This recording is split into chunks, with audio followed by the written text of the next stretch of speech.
Hey, what's up, guys? In this episode, we are going to be breaking down a heavily requested movie, The Girl with the Dragon Tattoo, directed by David Fincher and shot by Jeff Cronenweth, ASC. Now, I always get Jeff and Jordan mixed up, so if I say Jordan a couple times, that's his dad. He shot Blade Runner. They both start with J. They both have the same last name. Sometimes I'm going to mix that up. I'm sorry.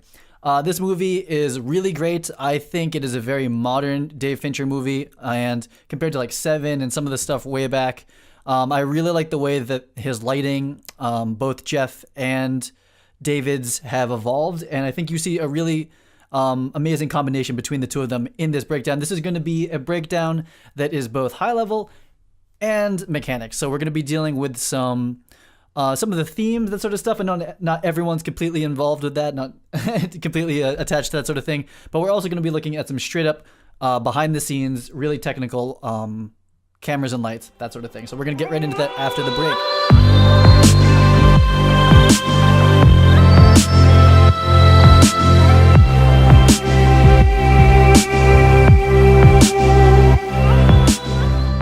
I said break, and I meant intro.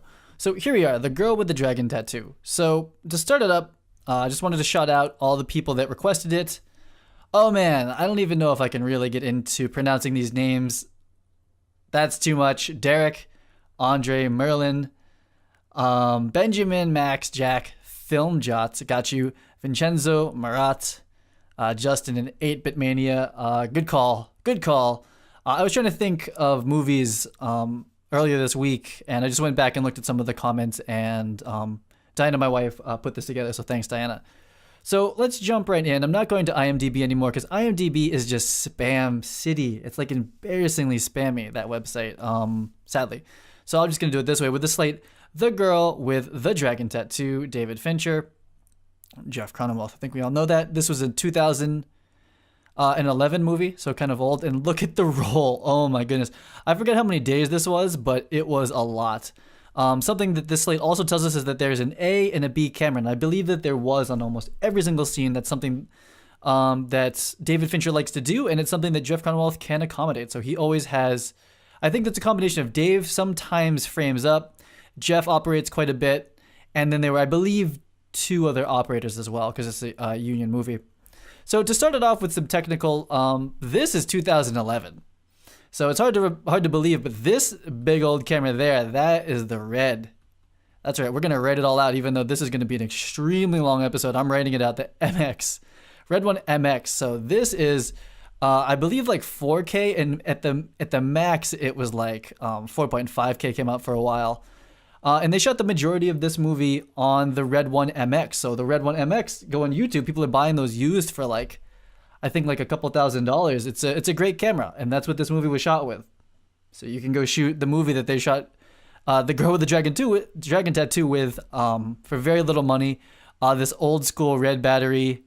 I don't know if they're shooting the cards or not. Very, very old school. Midway through the movie, they did switch to the Red Epic. Very new builds, like probably build one of the Epic. And this feels like it's probably shot stateside because they're on a Fisher dolly, which is kind of an American Los Angeles dolly, whereas on other scenes you might see them on a Chapman. I'm not sure. I don't remember that at all. That's not fact. But what this does show is a little bit of green screen out here, and we're going to be talking about that a little bit. Dave Fincher, you may not think of him as a visual effects director because he does a good job. You almost never know when he's using visual effects, and he uses them in really clever places. But if you look at his work on Panic Room, Fight Club, and throughout history, his work on Nike, he did Nike commercials that were entirely CG. This guy uses a lot of CG. You just don't notice it. It's just that good. But we're going to be looking at some of that. David also very, very, very, very, very, very particular about the camera angles, which I respect so much as a DP, as a director that knows the script and knows the angles and understands how framing works. You can understand how from my breakdowns, how much I care about framing and composition. He knows it like so well. And we talked about that with working with, what was the last movie? Interstellar with Nolan. Nolan knows the shots. He knows where to put them. And I've worked with several camera operators, I won't call them out by name, that have worked with Dave Fincher on TV, on House of Cards, on movies. I know people that worked on this movie, and I talked to them about it. I actually talked to some people who worked on this. And David, if you say there's two cameras in the room, and he says, I want the shot here. And what usually happens is the assistant will come and measure the distance from the viewfinder of his hand to get it kind of right. Camera A or B will line that up, put it up. Dave will look in the monitor. He'll walk over. He's like, I said this high. And you put the camera an inch too low or an inch too high. He knows that because it makes a difference. It may seem like really subtle in the beginning when you're just starting out as filmmakers, or if you're crew and you're not really looking at the monitor, you're not really looking how the narrative progresses and how the composition feeds into that. The camera height is everything. It's really important. David Fincher knows when it's an inch off. I've heard that story. Anyway, that's anecdotal. I wasn't there. Quick behind the scenes grip point situation, 40 by 20 sort of thing. Big overhead being hung from a crane. Likely to diffuse sun if there was any sun, but I think in Sweden or wherever there wasn't much. I think there was a lot of rain in this movie, and a lot of this is like kind of like rain cover. Again, 2 cameras. Shooting most of this film with 2 cameras, able to pull off 2 really nice angles at all times. It does inform the way that you light. And we'll be looking at the lighting and how Jeff Cronenweth and Dave Fincher light quite a bit. The other thing is that really, really common in Gone Girl and Fight Club, I'm not so sure. Green screen. Green screen out the windows allows you to shoot on a stage and make it look like it wasn't on a stage. So that's what's happening a lot here. And you just didn't notice it, did you? You didn't. But you might now when you go, and we're going to point out some points in the movie where there was green screen. And here's David talking to Daniel Craig. Oh, the old school red in the background. So funny to see an old red camera, man. I shot so many music videos with that camera, even before it was the MX. It's funny to see it on a big movie like this. This Kino flow bouncing into the ceiling is everything. That is very, very Dave Fincher plus Jeff Cronenweth together. That is a very, very natural way of adding a little bit of fill to a scene like this. Bouncing a Kino flow into the ceiling, already soft, even softer into the ceiling, very low light level, like you wouldn't sense it on like the rim light here. It's a very subtle amount of white fill added back over. And we'll be talking about that quite a bit as we dissect through this. So I promised we're going to do high level and we're going to do behind the scenes. That was a little behind the scenes. Now we're going to get into a little bit of high level. If you're not into this, you can fast forward past Act 1. So here is our first time we meet Mikhail. Something's going on. He's in the public eye. He's being crowded by reporters. This scene, I've shot this scene several times. It's never fun. I don't like shooting these paparazzi scenes where people mob the act. I just don't like it. This, I think, crane shots up and away. I think he's here. And again, horizon. You guys might be sick of this at this point, but when you put the horizon up here and we're looking down, it's not like you're up above revealing a city like one of those shots. We're putting him below the city. He's below the horizon. He's being oppressed. You don't have to believe this. This is the theory part. You don't have to believe it. But when it comes to framing up the camera, like I said, the camera height, the way that Dave Fincher works, it's very important.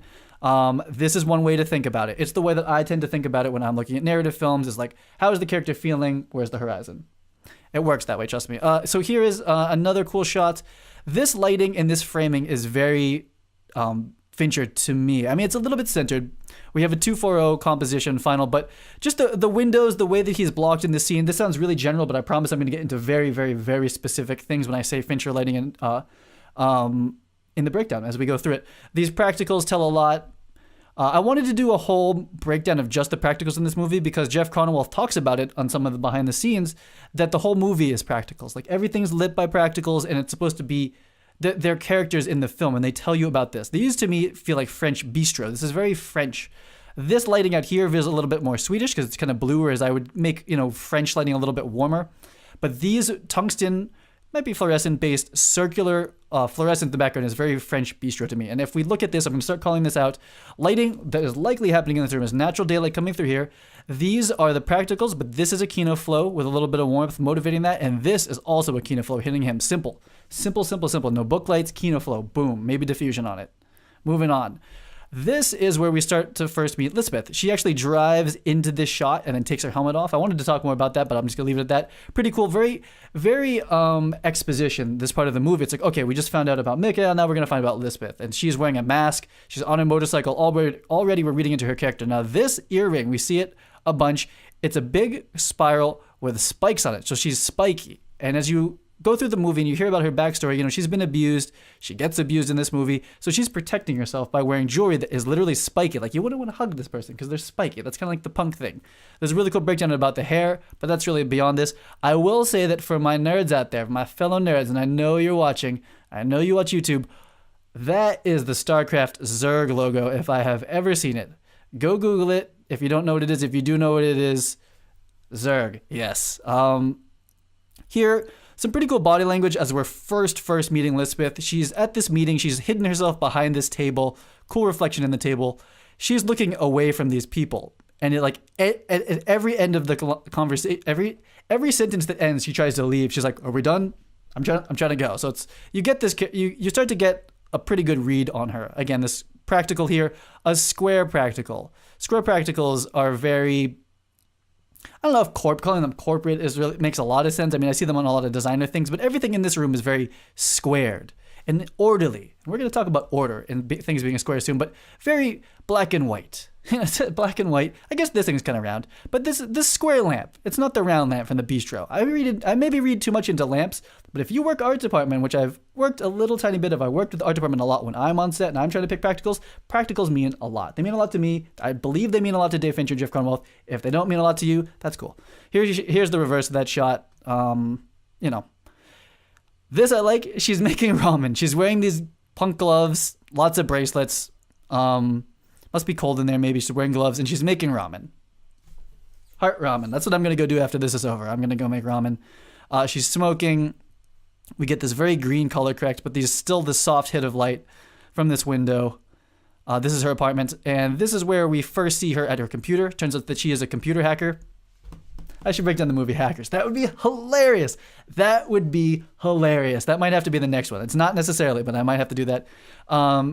Desk lamp. This desk lamp feels funny to me. I didn't like it. It feels like Pixar. I don't like this desk lamp. I get it, sort of, but I'm not feeling the desk lamp. This shot I really like a lot, where you're just feeling the top of the laptop out of focus. Again, the double spiky earrings, presumably lit by the computer screen, but we'll see later what this is actually being lit by.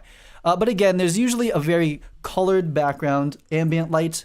Might be a practical, a Kinoflow that's white light, and then this edge light that is supposed to be reinforcing and really cementing her into that space. So the background's green, the edge light's going to be green. We're going to be seeing a lot of that.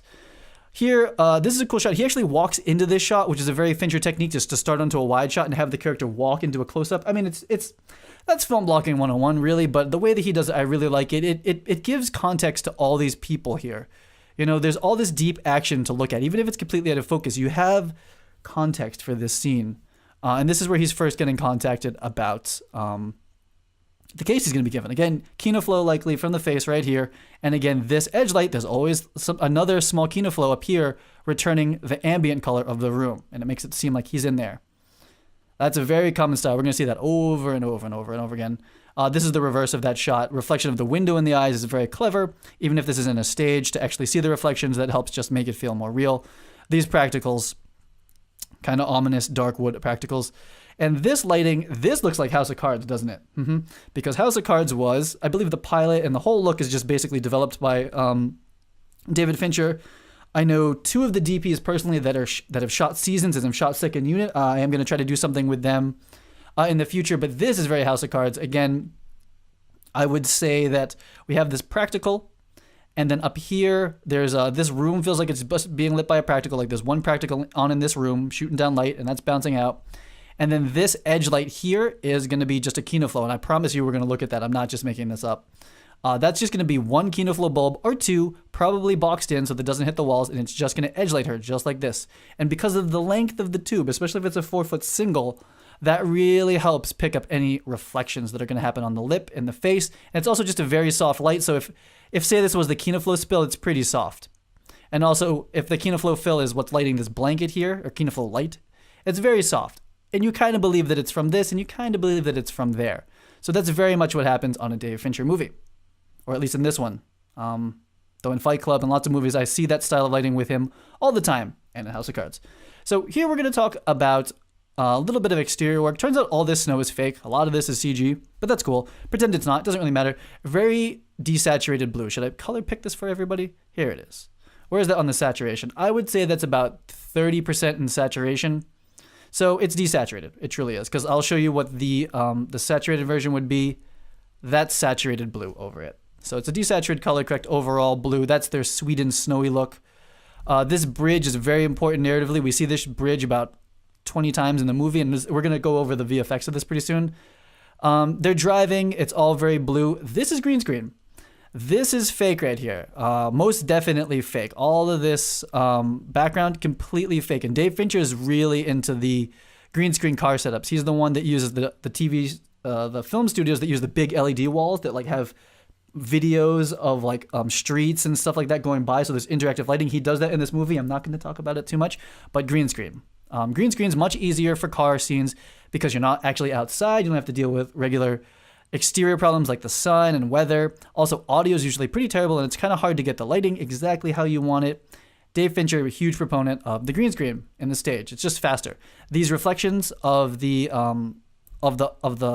trees going overhead, added in post. Really subtle, really good. This eye light, very studio. I mean, it could just be like an HMI boom, like hitting him right in the face, but the softness of this light here and there, I am almost positive this is all green screen. But it's good, and you might not have noticed it. These rearview mirrors, when you're shooting car scenes, are always a problem. Always a problem. So now we're going to start to look at the first time we see the mansion or the place where this family lives, and we're going to start looking at symmetry. Symmetry is power. It is order. It is square. And those are the things that I see in this movie quite a bit, and they have different meanings for me as we go through it. As we continue throughout this sequence, a very symmetrical, oh man, I'm gonna have to reposition this. This happens sometimes when I hold shift and I draw straight lines in Photoshop. Very symmetrical again. And as we push in, we stay symmetrical all the way through to here where they're going inside. And then this very, very telephoto lens, this is likely 100 millimeter, possibly a 200 millimeter lens to get a shot like this, like 150. Compresses the space, and it just makes them look itty bitty inside of this big structure. It's almost like this structure goes on forever. They're completely tiny inside of that scene. And it's much different than if you shot this with an 18 millimeter and tried to frame up the same thing. You would feel a lot different, Very deliberate choice here. I like it a lot. And like I said about symmetry is a little bit about power, order, those two things specifically. So that was our high level for the intro of the film. Now we're going to look at a little bit of behind the scenes, but not lighting. We're going to be looking at the VFX right now, okay? So here's the clean plate of that shot, and it's snowy, so that's great. The composition's there, the horizon's dictated, great reflections in the water. It's a beautiful shot overall, but what did they do in visual effects? They added snow, they desaturated it, and they added snow. That's a big part. And then look at these lights in the background. Look at the lights at the house. Aha. So they made it a little bit more at night, and they turned the practicals on in the actual house. Pretty cool. Pretty cool overall. It's subtle stuff like that. Really subtle. That's why you don't pick up on it a lot of the time. The headlights. You see the headlights picking up the snow. Pretty cool stuff, guys. Digital Domain? I think it was Digital Domain. I forget. Sorry, guys. So here is in his little cottage. Clearly is a stage. Soft light coming through the windows. Kinoflow space lights. Probably Kinoflows. They like Kinoflows a lot. And you'll see it's completely green outside. But look how seamless the sky replacement is, You believe it. You completely believe it because the lighting's right, the color's right. David Fincher, Jeff Conwell, they know what's outside the windows. They know how to light for it. And the visual effects team, also on point, makes it really stick. Again, just another shot. I just thought this was really cool because I completely bought this as a location. I didn't think it was the stage. A lot of this is stage. There's not a lot of location work on this movie from what I've seen. Soft light coming through the window. It's the right color. Boom. There it is. Sky replacement, Much easier than actually having this window open and it be like freezing cold out. And then dealing with actual sunlight. How many scenes happen in this? How many scenes happen in this cabin? Or it's the cabin a lot. So they're going to shoot on the stage. We're doing okay on time. So there's a lot of stage work. And another thing is that Dave Fincher is really known for doing a lot of takes. There's certain scenes where you would think that like, oh yeah, we get it in like a day or half a day. He will do one page for 3 days. If he needs to get it right. They talk about that on the behind the scenes. I know some people that have worked with him, but that's how he gets it.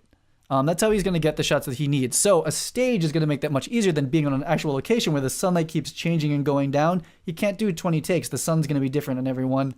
It's not going to work out. You shoot on a stage.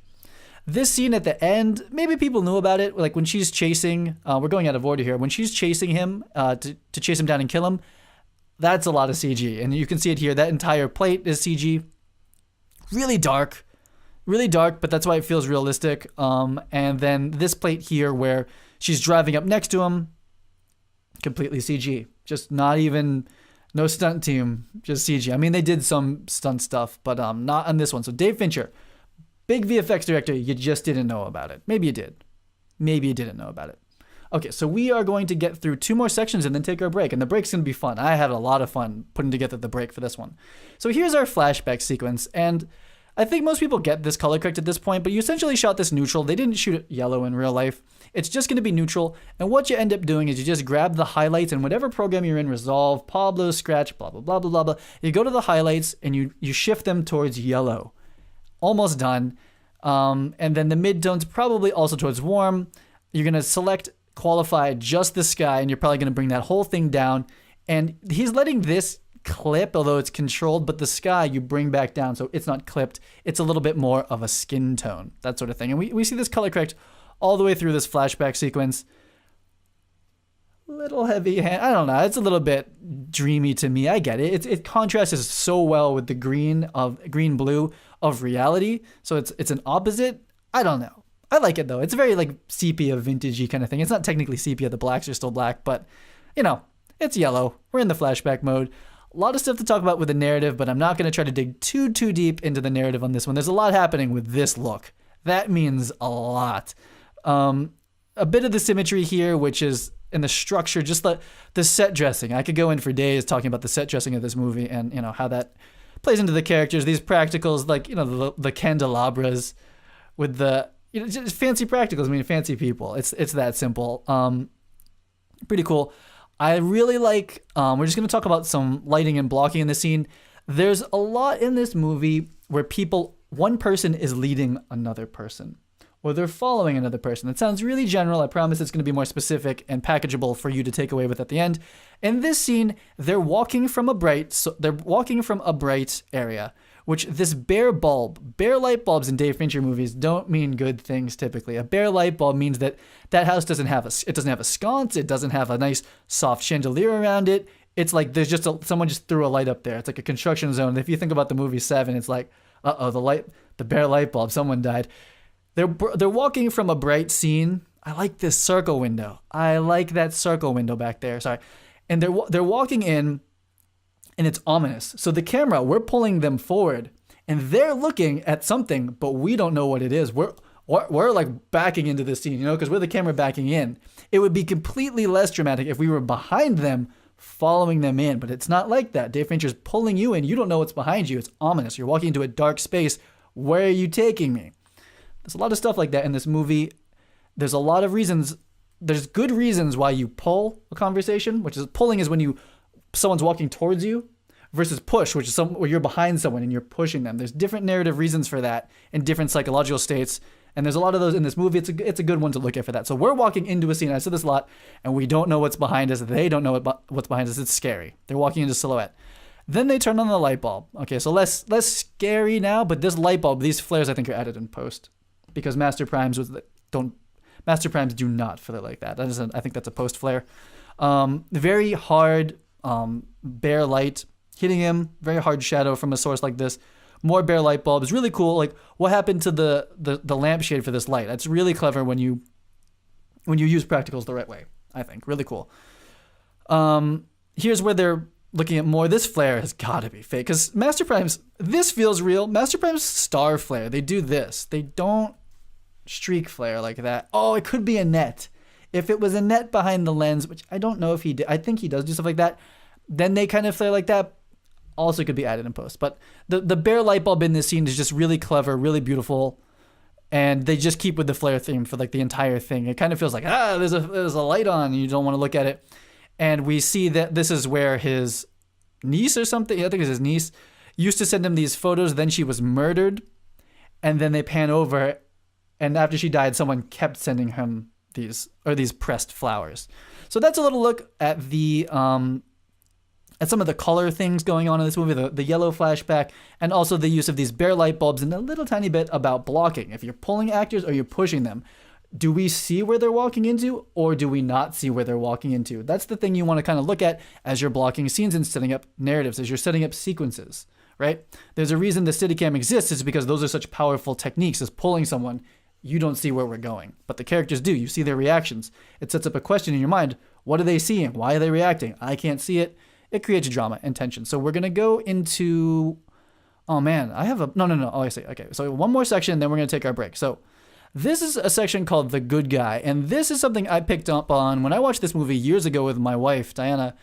At the end, her takeaway was that, like, people will just do things so that they don't offend people. And that's a big part of this movie. And what I'm going to set up here is that Mikhail is playing into those social cues when he's a good guy. That's what I'm going to call it. He's a good guy, and it's ultimately his demise almost at the end. And I'm going to set that up for you here, looking at certain clues.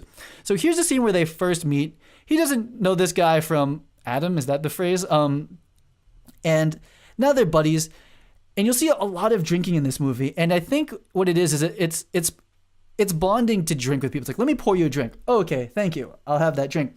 That simple social cue there to turn down the drink is awkward, and he wouldn't want to do that. He also likes to drink a lot, I think. So he pours him a drink, and they're having a drink. No big deal, right? What's the big deal, huh? He's just having a drink. So then we go later on, and I think at this point he asks him, he's like, hey, do you want a drink? He's like, oh, I'm good. And he just pours him the drink. And Daniel Craig's like, okay, well, you poured me the drink. Alcohol is expensive. You're being nice. I have to do this or else I would offend you. I promise this goes somewhere.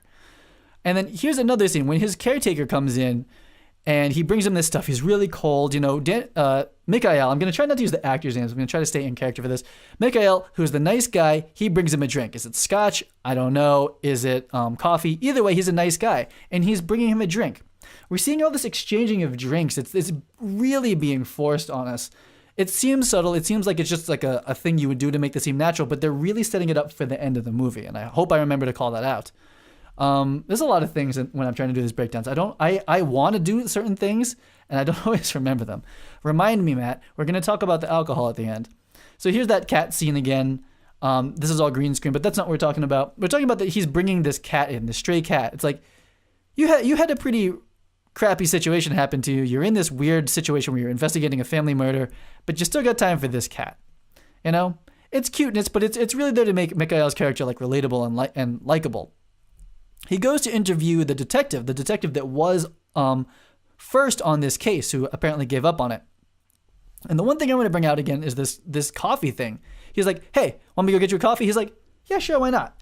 There's this constant reinforcement of this social etiquette with alcohol and with drinking together that Mikhail either he has from before or it's something that's very Swedish. Now, this guy, I mean, we've all seen this movie, right? He's the bad guy. And when they first meet, he doesn't know it yet. And they're at his house, and it's really orange and kind of modern, but this orange light is just gross to look at. It's so painful and icky looking. Definitely added in color correction, I would think. I don't think the walls are actually orange. And again, they are drinking heavily together. Wine, alcohol is expensive, and it's something you do to relax, and it's something that's social. Everyone's being social and having the wine. They're even cheersing here. And this guy, especially, he's playing on this. He's manipulating. He is manipulative. He is manipulating him. And Daniel Craig, as you've seen throughout all these other frames, when offered a drink, will take it out of social etiquette structure. I promise this is part of the movie. Okay.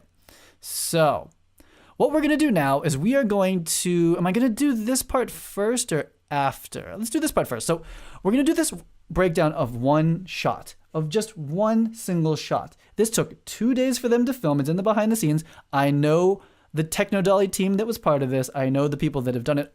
Okay, so here we're going to go. So this shot, what I'm going to do now is I am going to play the clip of this one shot for you. Okay, so we're going to play that right now.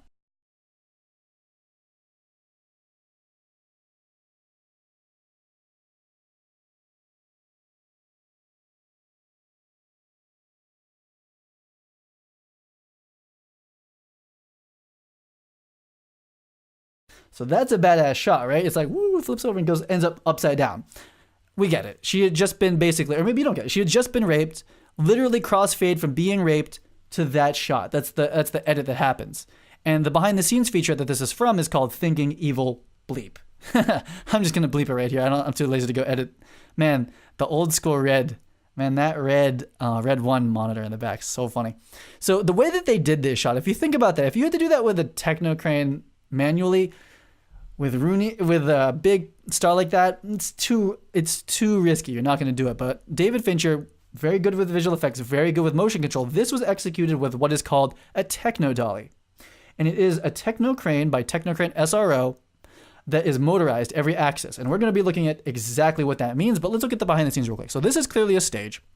And we see this crane, it's kind of in silhouette, and we see this track. So it's going to move forward. So you can kind of guess, it kind of dollies in past her and then goes over her somehow. We're going to look at exactly how that happens. Here's the crane. You can't see the body, and I'm going to show you in a lot more detail how this actually happens. But it's a techno crane, and you can see that it just came from over here, and now it's going over, and it's going to look at this stand-in here. We can look a little bit about the lighting. There's a hard Fresnel light bouncing off the floor here. There's a Kino Flow 4x4 bouncing off the floor there as well, adding a little bit of like reinforced, like if there was a sconce up here and it's bouncing light around. This is just kind of helping that out. There's a light over here that's bouncing into the table, and then there's a little bit of ambience coming through the windows, not too much. Don't want to go into the lighting all that much. Here's another shot of the red in the techno dolly. You see that it's doing this arc, right? It's doing this big old arc. Here's it when it's upside down. Proof that we're shooting with red 1. Oh my goodness. The throwback. The throwback. The red 1 MX or just the red 1. I don't know. Master Prime 21 mil. Here's Dave Fincher meticulously keyframing out every single point that this camera goes to, and he's telling him where the focus is. He's looking at the shot, he's lining it up. He was invested. This is a 2-day investment of time and money for one shot in the movie. We're lucky it even made it into the movie. Here's a little bit more of the lighting. Weird LED. I don't know what that LED was. If you guys were G&E on this movie, please leave it in the comments what this light is. I have no idea what that LED is. Now we've got light mats, we've got celebs, we got all sorts of stuff. Again, here's like a 650 bouncing into the floor. Practical, sconcing it up, orange light. And to wrap it up before we go to the break, where we look at this in even more detail, this is the interface of the techno dolly. This is how you program it. So if you look here, each one of these is a frame of the shot, right? So it's like if you took that move and you just picked frames throughout that move, that's what you do with the techno dolly. That's how you program it. You move the camera to a certain spot, you go save, and it saves this one. Then you move it a little bit further along, and you hit save, and it saves that one. Then you do that all the way through, and it saves all those positions, and then it will play back those positions exactly. Play it back, play it forward. We'll see that the camera is now upside down at the last frame, which is maybe not even shown here. So that's how you program the techno dolly, and we're going to take our break, and we're going to look at the techno dolly in depth. Yes, we are. Okay, let me just take this tea break because my throat's getting crazy. I feel like it just got really dark in here. It's getting really dark. It's cloudy today. Oh, tea. So necessary. So here we are. This is a program called Cinema 4D for you that do not know. And these walls, these tables, and this crane and these lights were created with a plugin for this program called Cinedesigner. And that is a plugin that I wrote and designed so that I could communicate cinematography to my director and to my crew. And it is extremely powerful, something that only the high-end studios could do until very recently, until I came out with this. And I'm going to show you a little bit about the Dragon Tattoo shot. Now, I did a breakdown like this a while ago, and I want you guys to tell me in the comments, what should we name this shot? This one shot that Dave Fincher spent 2 days doing, took a techno dolly, 2 days to program it, whole thing for one shot. It needs a name. It should be called something. I used to call it the Dragon Tail or something. Watch this breakdown. Let me know in the comments, what should we call this shot? Because it's an amazing shot. So what I did is I built out that scene just from photos. And it's really easy to make these walls. I have a plugin that does this specifically called Set Designer that's in alpha right now.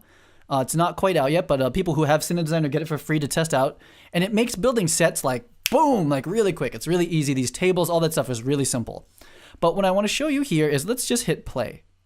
What we're going to see is this techno dolly that will eventually be coming with Cinedesigner. It's still very beta for me. I'm still testing it.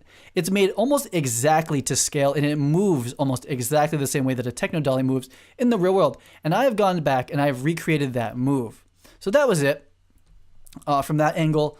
Let me switch out of this ortho view here because that's kind of that funny view. Whoa, what just happened, right? Well, you'd have to go to learncinedesign.com and check out my Cinedesign YouTube channel. We talk about how you actually do this. You can learn about that stuff there, but I won't bore you with it here.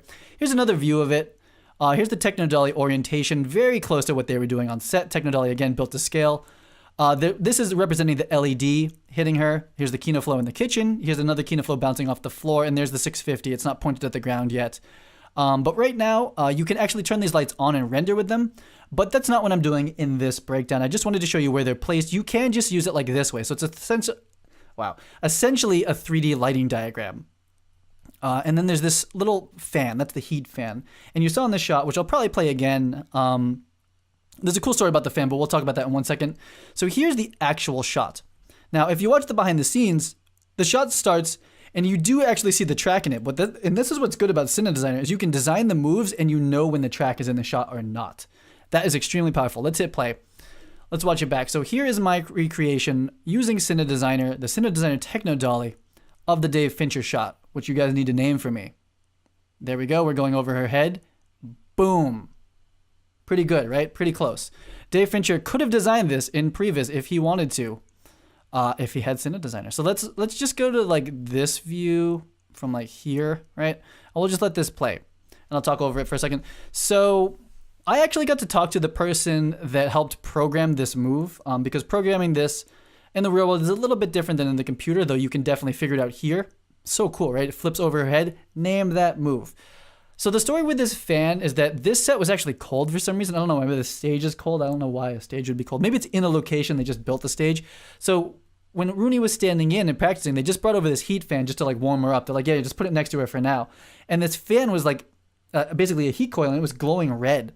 And this red just gave her this amazing look on her face. And both Jeff and David looked at each other and were like, we're geniuses. Let's just go with it. And that's the story they say anyway. So the fan's in the shot and it's this really bright red side light. It's beautiful. And then you end up upside down on her. Really cool. So that is our look at Cinedesigner. Always try to throw a Cinedesigner demo in there. It's my main product. It's my baby. Just wait. There is so many really cool things that we're going to be doing with Cinedesigner really soon. There's a huge update coming. Lots of fun stuff. And I will be showing that off on this YouTube show, just so you guys know. But that is, and it's to teach you, hopefully. Hopefully you guys learned something from this. That is how that shot happened. Also, something that's really cool and I wanted to share on this is that, like I said, my contact at Technocrane, at Technodolly, they actually tested this move at a stage in New York City beforehand, and they sent that to David to kind of proof of concept it for him. And I'm going to play you that test clip of this move. So this is a clip that was shot before the movie to kind of test out the move to see if it was possible. So I'm going to play that for you right now.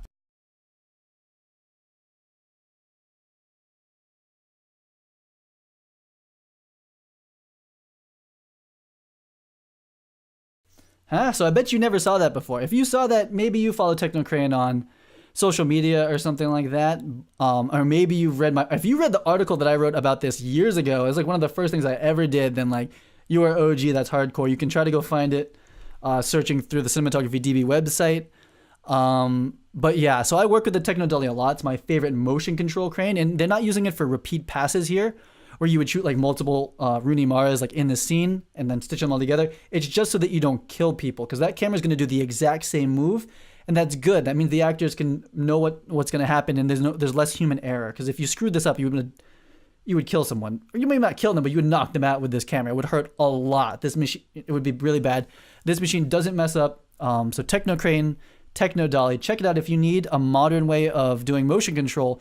Very easy to program on set, used on X-Men, Ninja Turtles. I could go on forever. Was used on The Martian. It's used a lot. I think they're going to try to make a bigger one. It's really cool. Check it out. That's my look at Cinedesigner and the Technodolly. That tea though. Yeah, so we're doing okay on time. So that was our break.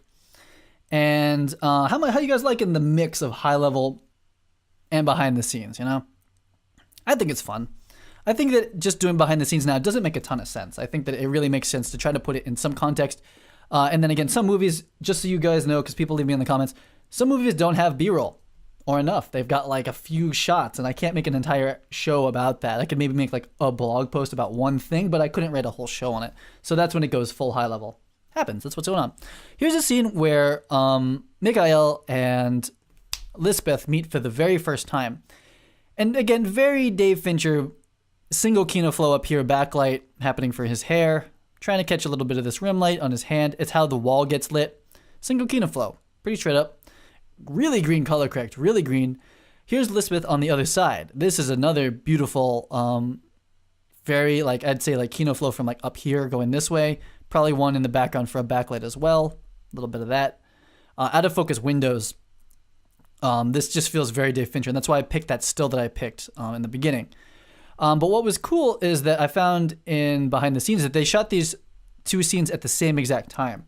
So this was A camera over here, this was A cam, and this was B camera. I thought that was really clever to have the interactions happening at the same time. It definitely didn't have to be, but I thought that was just a really clever use, And it's like you have these actors and you want to get a lot of performances. Two cameras is going to give you more performances. This scene's interesting. This is the first time they meet. She has like a taser in her back pocket, and her shirt says things on it, which apparently they translated that to Swedish and tattooed it on her arm. Huh? Cool stuff. She's like, I don't trust you. I looked you up, and like maybe you're here to hurt me. I have no idea what's going on. So she's like basically ready to tase this guy and knock him out. She doesn't trust him. And what does he do? Mr. Manipulator. Mr. Manipulator, he sits down, busts out some plates, drinks in food. Again, in this movie with the food, he's sitting down, he's like invited to food. He's like, here, come sit with me. Come eat. It's like, oh, he's offering me food. He must be a nice guy. It's the same bait that he falls for in the end. He's the nice guy, but he knows how to play it too. This is a great shot. This is when he's like, I'm trying to find the murderer of women. And this is the look she gives back. It's amazing. But I thought it was really interesting that he pulls the same social manipulation thing where he's like, here's a drink. Here's some food. It's like, come hang out with me. I'm not such a bad guy. It's really cool. It's really interesting. I thought it was really cool that he did that. And we're going to look at the lighting for this scene explicitly in the next section. Yeah. Here is a scene way down the line. I think the guy that hired him is really sick or something like that. He had a stroke or something. And just some more really interesting, dark David Fincher lighting. So we have, clearly there's these practicals in here somewhere. Say there's a practical light in there, right? That's what's motivating this. And maybe there's an exterior light. So that's what's motivating this orange edge light here. And there's a little bit of green, I don't know if it's color correction or not, green ambient overall. And he's just getting the top light from it. Super House of Cards feeling too. And then again, because of the orange light in the room, or the yellow light, he gets an orange kino flow. That's probably added extra to make him tie in there. And then we have this very low, I would say like single kino flow type bulb situation happening uplight here. Evil eye light. Even though what he's telling him is a good thing. He's like, please solve this mystery, even though I'm the killer. But the lighting I thought was cool to call out. Again, this is just like moonlight, I guess. Maybe it's like a street light or something like that, but this essentially forest moonlight to me. It's just giving him a little bit to pick him out, and it ties in with the green that's all happening back here, and I think it's done subtly enough. If you do it with like a banging edge light, it's kind of like, well, what's that coming from, like a car? And then he's being sidelit again by a kino flow, I would guess, and I'm going to show you, it's a lot of kino flows in this movie, just like boom, kino flow, but it makes this scene all stick together that they're using the color palettes, the green and the yellows. Just make that work together. Here's this practical, motivating a lot. This is why I have a lot of practicals in Cine Designer. I'm building a lot of practicals so that you can use them in 3D. It's lighting a lot of the room, and then it motivates a lot of the rest of the light happening in here. And it's very dark in here, and I just really like this shot. I don't know if there's much more to say, but I like this orange edge light that's happening on here. This as well. Again, the practicals, I could do an entire show just talking about these practicals, like do research on what this lamp is, what era is it from, what kind of bulb goes in it. There's just a lot there. It's a big part of the Dave Fincher movies. Jeff Cronwell said it. He said it, and I believe it. Being uplit by this computer was this kind of this green-blue color correct, or green-blue light in general. I love this frame. I almost made this the cover. I like it that much. So now we're going to move into straight behind the scenes. No more high level for, well, we're about to do a lot of high level, but there's going to be some good behind the scenes stuff, I promise. So here's another slate. And here is some David Fincher plus Jeff Cronwell lighting coming up here. So here we are in her room, that kitchen scene we're just talking about. You can see on set, everything is white. It's not like we're using green kino flows. You shoot it white. There's going to put the color contrast in that you need, and then you do that heavy-handed color correct in the end, because you're not going to, maybe back in the day when film, it's like, we're going to be bold and bake it in and bake it into the film. I don't think so. I really don't think that's going to happen. You have so much more finesse and control after, especially if this guy's running the ship. It's a good thing to give him control in the end. He's a lot of like shoot 6K, frame 4K so he can recompose. Finding a lot of the color correction is going to be really good for him. But we see these single kino flow bulbs, taped above the window. So what they're essentially doing is reinforcing the soft light that should be coming through here. They're doing that artificially. The reason you do that, if you pushed really a lot of even soft light through window shears, they would just clip out, gone. and the lighting would look nice. It would get through to the people, but it would clip. So what you do is you typically get these to the point where you're not clipping the light coming through. There is light coming, but you're not clipping the shades, and you put a light over the window, and that's the actual illumination in the scene. So it feels like it's the window, but it's not. So that's a simple approach in general, is to don't blow out the windows if you're on a stage, and then put a light source over the window to actually get the light into the room. Watch Gone Girl, watch a lot of Dave Fincher movies. They're very, very, very much lit in this style, very consistently. Social Network, really cool, lit identically, in my opinion. Again, where she's sitting at the computer, single KinoFlow tube. You guys didn't believe me maybe when I was talking about it before. A lot of his movies are lit with a single KinoFlow tube. They do a lot for you. The length of the light makes really nice reflections in skin. It's also very soft, and the fall off is really quick. I mean, fall off on light is, exponential or inverse exponential. But there's still something about a KinoFlow light that, like, really close to it is very bright and soft, and as you fall away from it, it falls off really quickly. You almost don't need to flag it because it's so quick to fall off. And we do a lot of KinoFlows on a Jeff Fincher movie. Did I just say Jeff Fincher? I did. I'm just going to go with it. Here's that LED. I don't know what this is. Or maybe that's just a single KinoFlow bulb on a C-stand. I can't tell. That's her edge light. That's how they're filling in. That's how they add that little edge light a lot of times. It's just a vertical KinoFlow. Pretty cool. Here's the setup with 2 red cameras, so he's getting this angle. And he's shooting the hands at the same time. So good. You don't have to tire out the actor, with 2 different shots for the hands. I like that a lot. Taping KinoFlows to walls. Now, because this is a set, which a lot of people don't know about the KinoFlow harness, is it has holes in it. It has holes in the actual harness. You can go look at it. And the reason is that you just put string through them. You can tie them.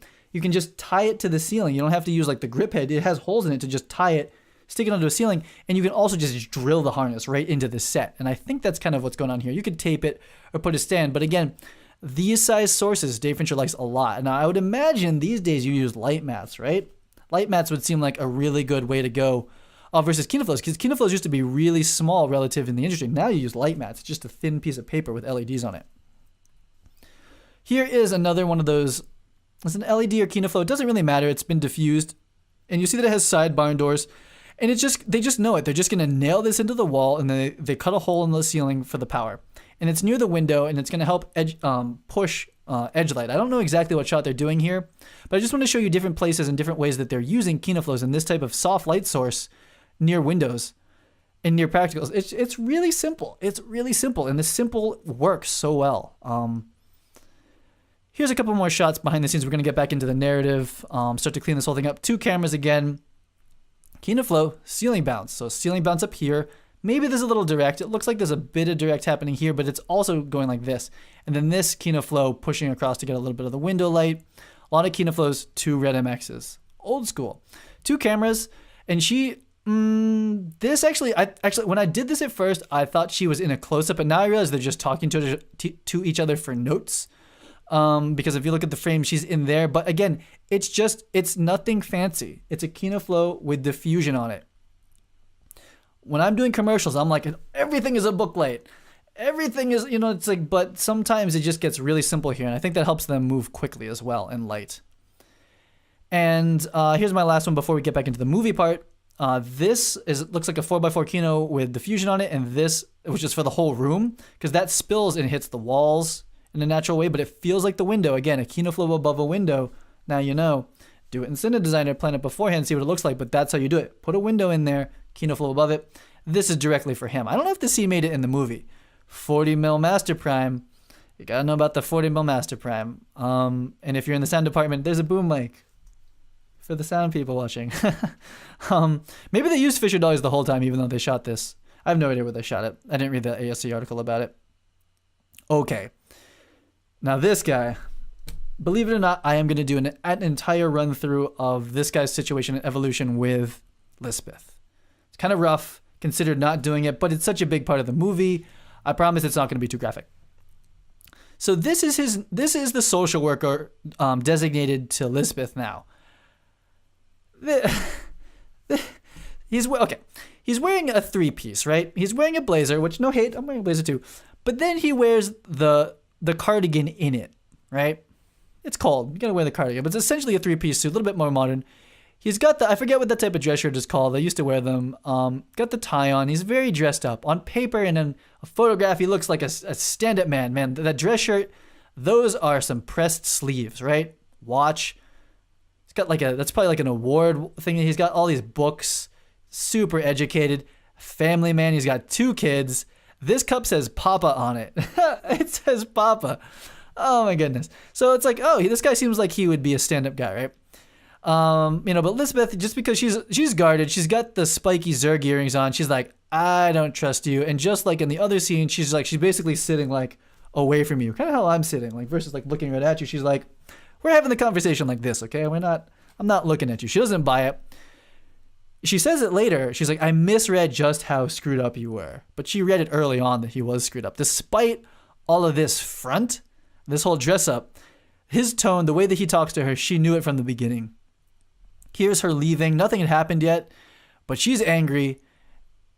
And she's in there and she screams. And this is cool. The door slams and we see this little sliver. She's like trapped, right? Okay? I'm not going to push the theory too much on you guys if you don't want it, the composition theory. But it works and Dave introduces it, so whatever. Here's the scene. She comes back. She needs money. I think her laptop got broken. I think was what happened. We're going to look at that scene a little bit. He's above her, looking down at her. This is a close-up. She's got her spikes are up. Her spider senses are tingling. But she's powerless, and he obviously takes advantage of her and, bad times. So that happens. This is actually after the full-on rape scene, which I'm not going to break down. I think there's some cool stuff that happens lighting-wise and composition, but it's a bit much. This is after she actually gets like full-on rape scene, like terrible stuff. We see the dragon tattoo, big plot point. And this shower scene is just, really powerful. It's changing a lot in her character. And there's this cool, this angle, this like kind of vertical camera shot that's really interesting. I think she's like on tilt and the dragon and the water is going sideways and the world's just a little bit of chaos for her. And it's also very blue, blue color. I don't know what to say about that. So she takes things into her own control. And did I do this backwards? Yeah. So she comes in presumably to have sex with him again to get money, and then she tases him. And there's this overhead shot where he just falls down. There's an edit in between, but this is a little bit of the symmetry. I didn't go too much into it, but these kind of like parallel flat shots, to me, these are a little bit of her taking her control back. And that's when I start to see these shots happen a little bit. That's what it means to me, anyway. If I was going to try to recreate something like this. Really cool lighting. This dude has yellow duct tape on his face. Like, what is this side light? It's a lamp on the floor. So the practicals now, this guy's beautiful house, apartment with his nice practicals, they're all smashed on the floor. And it's now the practical on the floor is uplighting him. And it's just really cool. It's just like, it's perfect putting the light on the floor and having it be like so close to him. It's like blowing out his face, the edge light. It's just a cool scene. This reminds me of Fight Club with when Tyler Durden's like saying he's like, we cook your dinner, don't F with us. It reminds me of that. It's very dead centered. She's in control.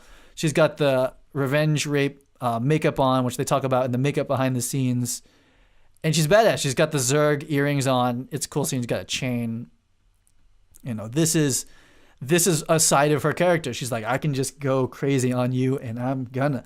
And I like this whole thing overall. I like that she takes revenge on him. It feels good. The author talks about how it's like you feel good that she's making things right in the world. This is how she makes things right. And she goes and checks up on him and she's like, stop looking at tattoo removal sites. And she's like, she's just fully manipulating and controlling him. And this is where she's like, okay, now I'm leaving. She puts her head down. She's in the center of the frame. She's in control. I thought that was really cool. And then it's a complete reversal from this shot where she's the one being trapped in the elevator to he's the one just living in complete fear of this. What is he picturing in his head? He's picturing that situation and also what happened in his bedroom. Really cool scene, right? It's like, yeah, I like that a lot. So enough high level. Let's look at some behind the scenes. Yeah, so there was a Chapman dolly in this. We did go to Europe for a bit.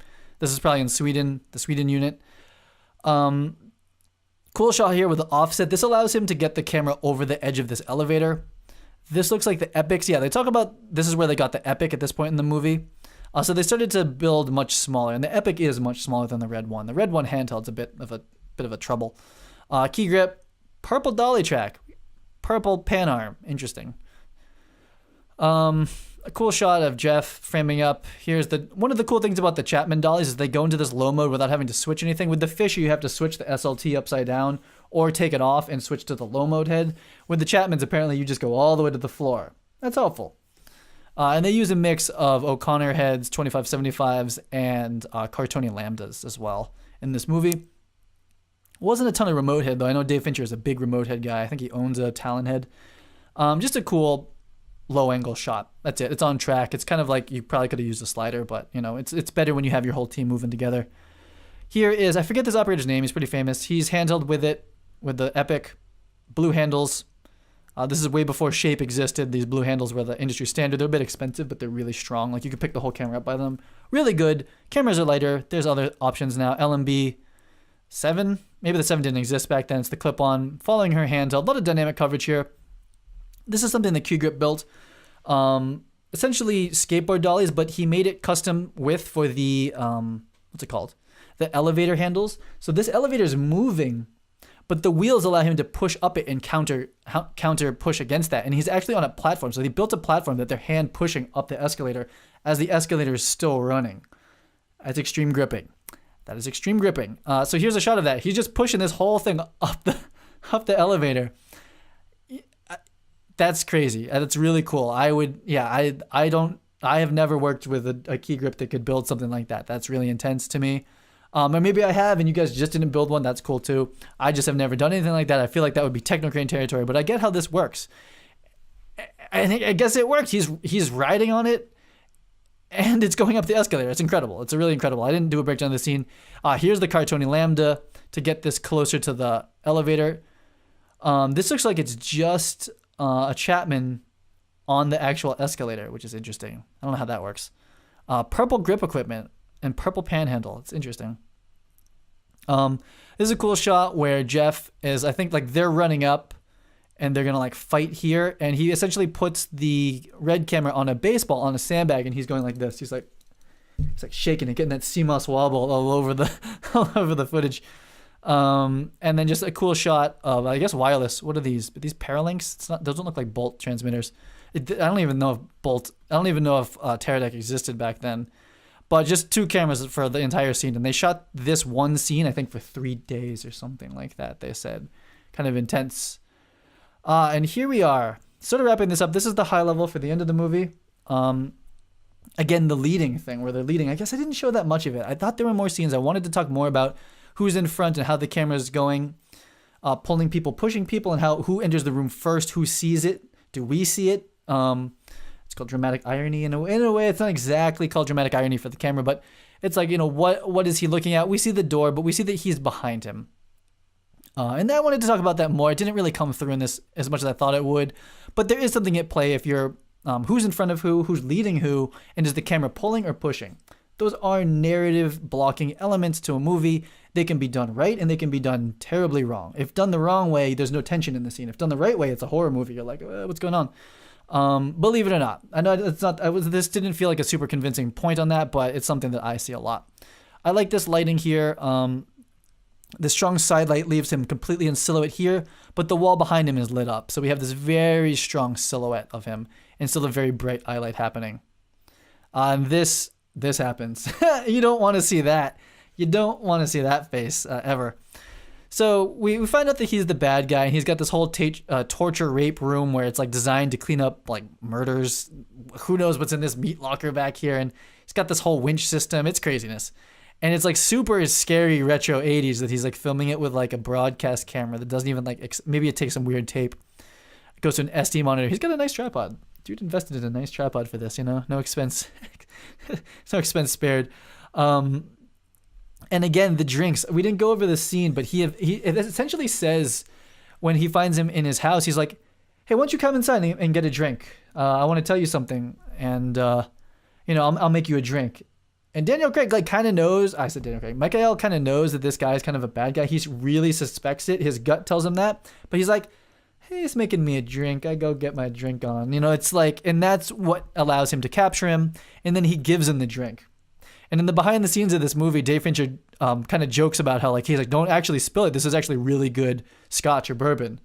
So I think Dave Fincher like really relates to this whole drinking society thing. And he talks about it specifically. He's like, you knew that this was dangerous, but your fear of offending me was greater, And he said that all of his victims are the same. They all come willingly. So that's the whole reason I spent the whole time showing you him drinking and being so polite with everybody, is that he knows that he's a manipulator. He this is fun for him. He's like we both have our urges. He's like, my urge is just take more towels, because he kills people. This is a game to him. He likes doing this. He likes the manipulation. He likes this dialogue that they're about to have. He talks about it. So really weird thing for a filmmaker is like, I've done this a billion times. It's like, I'm usually back here. This is Matt Workman being cool. What's up? This is me behind the camera with the director interviewing someone. So it's weird. And Dave Fincher knows what this is. It's like he's doing an over-the-shoulder interview. So it's weird to do this, except he's going to kill him, right? It's just a weird thing to see, especially if you're on set a lot. It's like, this is weird. And this is the interviewee here, the getting interviewed. And it's just really creepy. He's about to kill him. I could talk a little bit about these fluorescents. They're really interesting. I'd have to look into like these rounded sconces, like what these are for. It does feel a bit medical. It's really bright. It feels medical. It feels medical. I think this is probably like a retro. I would guess that this is a retro Swedish medical sconce or flosier. I forget what they call it. Like when you cover a fluorescent with that box. I bet you this is from like the 60s or 70s. And that's what they use in Sweden, and they did their research on that. Really cool. Retro. So I didn't go through the whole thing where like she knocks him out and they chase him and he dies. That happens. There's a lot of CG. We kind of looked at that. We're just kind of looking at the end of the movie here. So like they're in a relationship, at the end of this whole thing. She saved his life. They had fun together. They talk about it. They're like, I like working with you. And they're in this fancy hotel room. It's very soft edge light, double edge light together. I forget what they're looking up at this point. I thought the sex scenes in this movie were really pretty cool, pretty well lit too. Like, so it's a lot of silhouette with sex scenes. A lot of the times you're not just gonna be like like porny and just like hit him with like a light right in the the front light everybody. It's a lot of it like the silhouette of the hair and the shape of the body does a lot of the reading. And the other sex scene in this movie too, it's the same thing. There's a practical, if I can draw through over here, and it's just backlighting everything. It lights this area back here, but the light doesn't obviously get to the front, so they're left in silhouette. And I would bet you there's a Kinoflow doing this as well. And I just think this is really, it's really cool. I just like the way that this scene is lit. This is like the Dave Fincher lighting that you see in House of Cards, you see in lots of movies. And it is strong for this too, with no return fill light at all. I'll just keep everyone in silhouette. Sad stuff. Here's the scene. I think the camera's dollying away and she's getting smaller and she's, she looks not in power because we're looking down at her. She's like this little person and she's spent all this, she got him like a custom coat and they're back here out of focus and she's like, almost like, she's like, oh, am I going to like go say hi to them? What's going on? Very shallow depth of field. This is probably like a 100 mil, 135 mil to get this kind of depth of field for this wide of a shot. She's very isolated from them. It was probably a rack focus. I don't remember, and she's all alone again, lots of practicals. And then, I feel like she kind of like like calms down. Where's the horizon? Maybe up here. Is this the horizon? And then she drives off, and that's the last shot. I think there's going to be more of these movies. Are there more of the books? I didn't read the books. Not sure. So that is our look at the girl with the dragon tattoo. Really cool. So that's Dave Fincher. I think, is this the first Fincher movie? First Fincher movie, I think. First Jeff Cronenweth movie, I think, as well. Honestly, if I went to do Social Network and I also did Gone Girl, a lot of the lighting techniques, very, very, very similar. Kinoflows for days. Kinoflows over windows in a stage for days. Outside of windows, green screen. A lot of green screen in Dave Fincher movies. On stages in houses. Like Gone Girl is a lot of stage with green screen outside of it. Not that that means anything about the filmmaking, but it allows him to have consistent lighting that he likes to do. He can move set walls if he needs to. And also, because the lighting is consistent in the stage, he can do as many takes as he needs to get that scene to make amazing movies like this. You can't knock him. That's how this works for him. He needs to have the actors committed. The stuff that Rooney Mara went through to be in this movie, to live with the character, they say, is incredible.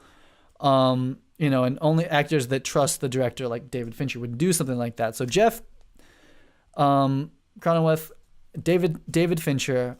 That's our first look at this. I really like it, and I use some similar techniques to this, but I typically don't go this dark.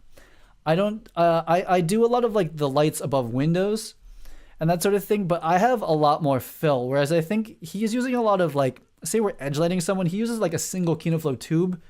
It's soft, but at the same time, the shadows can be quite harsh from it. I would typically bounce into like an 8x or 12x for an edge light because I'm doing a lot of commercials. So you want to be very soft.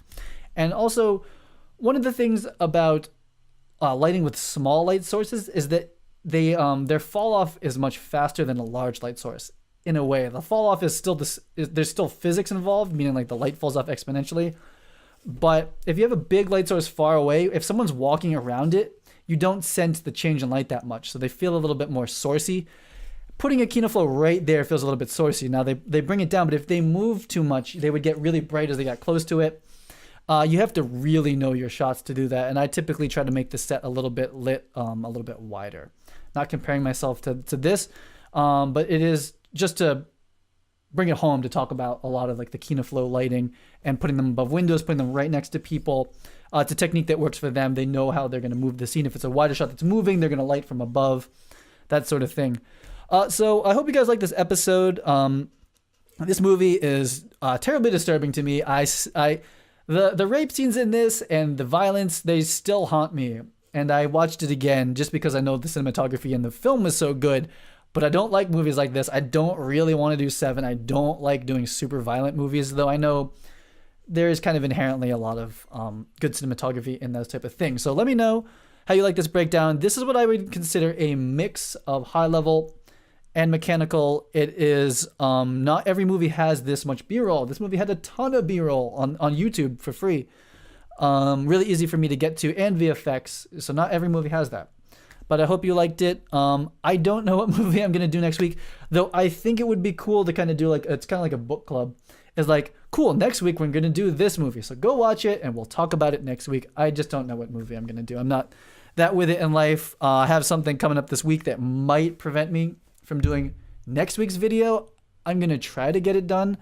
But we will see. Life is just life in that way. So thank you for watching this. Head to cinedesigner.com if you liked that tea break.